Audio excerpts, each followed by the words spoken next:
इस्राइली ज़राए ने तस्दीक की है, यानी कि जो सोर्सेज बता रहे हैं कि फिलिस्तीनी कैदियों की मुंतकली शुरू हो गई है, यानी कैदियों की अदला बदली, यानी हॉस्टेजेस दिए जाएंगे हमास की तरफ से, उसके बदले फिलिस्तीनी कैदी जो इसराइल के कब्जे में है, जो इसराइल के जेलों में है, वो रिहा किए जाएंगे।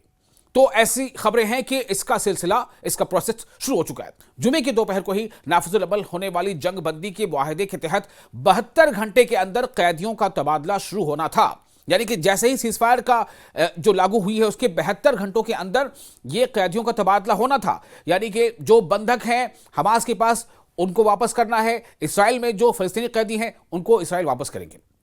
हफ्ते के रोज यानी शनिचर के रोज एक इसराइली जरिए ने बताया है कि मुतल्लिका इदारों ने उन फलस्तीनी कैदियों को मुंतकिल करना शुरू कर दिया है जिन्हें इसराइली जेलों से रिहा किया जाना है। ये बात रोजनामा यदीऊत अहरोनोत ने बताई है, जो एक डेली का अखबार है, वो ये रिपोर्ट कर रहा है।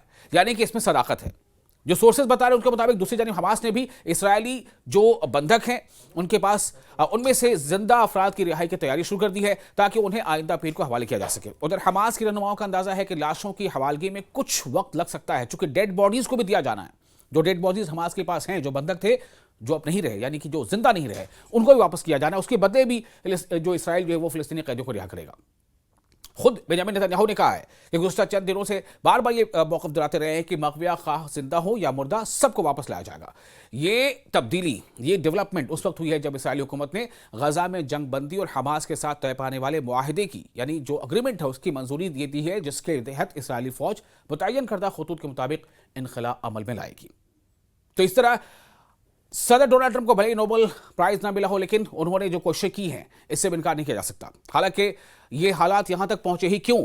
यूएन में कई बार सीज फायर को लेकर के जो रेजोल्यूशन आया उसको वीटो अमेरिका ने क्यों किया? ये भी सवाल है कि कई बार अमेरिका ने वीटो किया, यानी सीज फायर को इंप्लीमेंट होने से रोक दिया गया, नहीं हुआ। अब आखिर में जब ये अब इंप्लीमेंटेशन हुआ है ये 20 सूत्री कार्यक्रम का, तो लेकिन ये है कि लोग इसको मान रहे हैं कि हाँ ये एक सुकून है, और इससे बस एक ही खदशा है कि कहीं ये फिर से एक नाइटमेयर में तब्दील ना हो जाए, जैसे कि पहले हुआ है, कई बार सीज फायर सबूताज हुआ है। तो देखना यह अहम होगा कि आखिर ये कब तक चल पाता है, क्योंकि कैदियों का तबादला शुरू हो चुका है। एक अहम बात यहां पर बताना चाहता हूं कि 72 घंटों के दौरान 20 जिंदा इसराइली कैदियों को रिहा करेगी, जिसके बाद हमास रिहा करेगी, जिसके बाद इसराइल 250 फलस्तीनी कैदियों को आजाद करेगा जो तवील सजाएं काट रहे हैं। साथ ही इसके अलावा 1700 1700 दीगर अफराद भी रिहा किए जाएंगे जो जंग के दौरान गजा से गिरफ्तार किए गए थे।